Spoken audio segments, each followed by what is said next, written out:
Oi, pessoal, aqui é o Bruno, professor de Educação Física, mestre em Educação Física, ambas as formações pela Universidade Federal do Espírito Santo.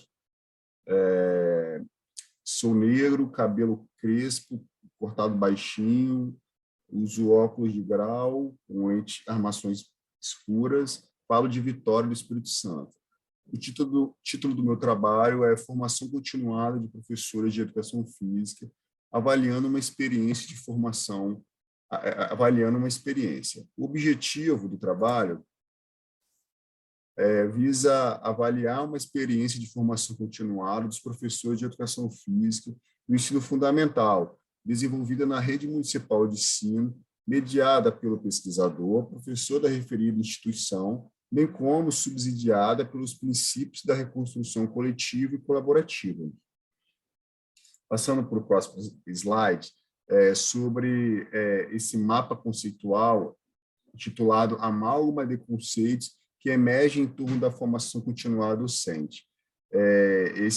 A partir da elaboração desse mapa conceitual, tentamos ilustrar nosso entendimento dos conceitos que emergem e se imbricam em torno da formação, em torno da seara em voga, a saber, a perspectiva crítica, em contraposição aos pensamentos racionais tecnicistas, a epistemologia da prática, saberes docentes e o movimento de profissionalização.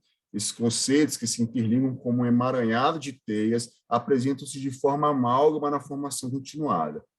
Discutimos as propostas sobre a formação docente, subsidiada pela perspectiva crítica, em contraposição aos fundamentos dos preceitos da razão tecnicistas, os quais consideramos a complexidade da prática pedagógica imersa no cotidiano escolar.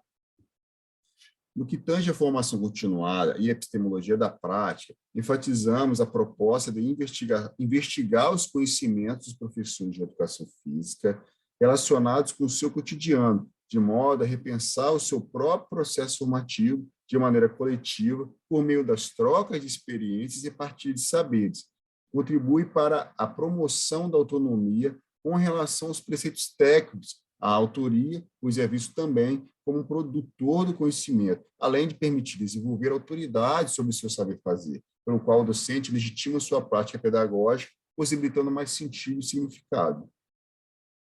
Buscamos esclarecer o processo de constituição dos conhecimentos específicos docentes, considerando que os saberes produzidos no seu cotidiano, os saberes da experiência, são temporais, ou seja, eles se constituem com o passar do tempo na profissão. Esses saberes não podem ser transmitidos, devem ser vividos. Esses são o principal mote para o desenvolvimento da formação continuada. São saberes guardados em suas caixas de ferramentas, produzidos ao longo de seu ofício docente.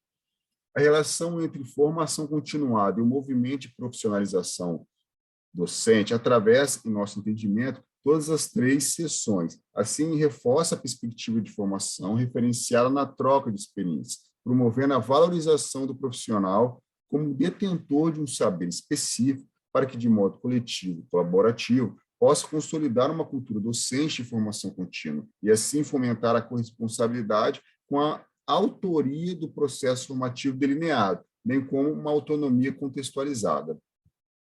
Passando para o próximo slide, o slide 4, metodologia e os procedimentos de maior aproximação. Adotamos a pesquisa qualitativa como concepção teórica e metodológica, tendo o pesquisador como principal instrumento para obter as informações. A escolha dos docentes envolvidos no processo foi por designação, visto que, além dos professores estatutários, havia os contratados por determinação temporária, que ingressaram na rede de ensino via processo seletivo. O quadro docente da disciplina de Educação Física da rede municipal era composto inicialmente por 105 professores, incluindo um mediador, entre os quais encontrávamos estatutários e DTs. Sob a experiência da formação continuada específica da educação física, a carga horária total da experiência continuada poderia ser de até 120 horas. Assim, foram incluídos os seguintes critérios: a participação presencial, correspondendo a 24 horas, a apresentação do trabalho escrito, relacionado com o planejamento do professor, quando ele poderia descrever mais detalhadamente suas ações, suas práticas pedagógicas, com registro de imagens, inclusive, correspondendo a 46 horas, a apresentação de trabalho do seminário de práticas, que culminou a experiência de formação continuada, correspondendo a 10 horas, e também tentamos trabalhar com a proposta de plataforma Moodle, que tentávamos dar continuidade aos debates, discussões, os encontros, dentro de maneira à distância, via essa plataforma, onde correspondia a 40 horas a participação nessa plataforma. Com relação ao seminário, ou com relação ao trabalho escrito, houveram 16 trabalhos entregues pelos professores, e com relação ao seminário, houveram 5 apresentações. Utilizamos como instrumento de maior aproximação um diário de campo, a observação participante, e após a experiência de formação continuada, realizamos uma 9 entrevistas semi-estruturadas, sendo 3 com professores que se envolveram com todos os pontos que descrevemos há pouco, 3 professores que participaram parcialmente e 3 professores que não se mostraram tão interessados na experiência, embora iam nos encontros. Passando para o próximo slide, sobre a avaliação docente sobre a experiência. De modo geral, os participantes afirmaram que a formação continuada configurou autoria e protagonismo, promovendo mudança em suas práticas pedagógicas, superando é tudo a mesma coisa, só blá, blá, blá. O diálogo entre a rede e o coletivo foi identificado como uma ruptura, caracterizando um processo de desconstrução que superou o estilo verticalizado, possibilitando trocas de experiências de acordo com suas realidades.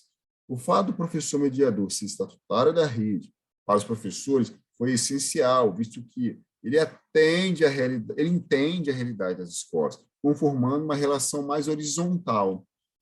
Registraram que nos encontros deveriam prevalecer as vivências práticas. A gente gosta mesmo de prática, gosta sim de ouvir, debater, mas gosta de formações mais práticas. Uma hipótese para resistência às formações teóricas exige no fato de se constituir um lugar de teoria e da capacitação, e a escola, o contexto de sua aplicação. A questão não está no distanciamento dos professores quanto ao uso da teorização, mas no processo que delegou a formação a polarizar a teoria e a prática. Passando para o próximo slide, interpretamos uma falta de interação entre as escolas, professores e os órgãos centrais, no qual haviam dificuldade de acesso às informações sobre a formação continuada. Evidenciamos uma desarmonia entre a Secretaria de Educação e as escolas, onde a organização curricular dessas desfavorece o acesso à formação continuada, de maneira que o tempo pedagógico da escola, organizado, racional e administrativamente, precisa sobrepujar o dilema anacrônico entre o que se projeta na formação continuada e a prática pedagógica necessária para que atenda às novas demandas. Nos deparamos com paradoxos entre os textos legais sobre a educação e a valorização docente. Esses rezam atribuições que, de certo modo, inflexibilizaram o processo. Indo para as considerações finais, ao promovermos uma formação projetada, os anseios, dúvidas e necessidades dos docentes, não somente lhes permitindo que tivessem voz, mas que fossem escutadas e consideradas na elaboração e desenvolvimento do processo formativo, parece ter nos possibilitado uma aproximação com fatos, impressões, paradoxos, dilemas e incoerências, diferentes dos quais poderiam ter sido encontrados somente em documentos ou na discussão da literatura acadêmica.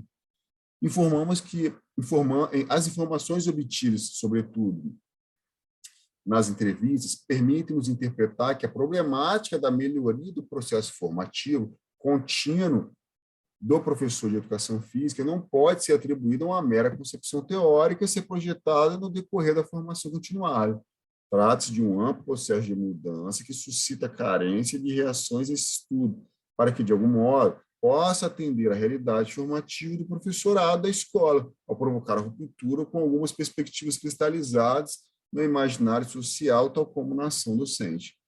Nesse sentido, destacamos que o fomento de uma cultura formativa docente, de modo que possa transgredir um processo formativo verticalizado, tornando o professorado da escola dirigente desse seu processo, para que esses professores da educação física, por meio das dissonâncias identificadas, possam sempre avaliar e repensar a elaboração e o desenvolvimento de sua formação continuada.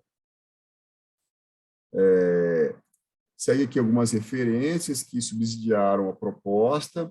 Está aqui nosso agradecimento e no contato de e-mail para maiores dúvidas, esclarecimentos. Vou fechar, compartilhar aqui. Muito obrigado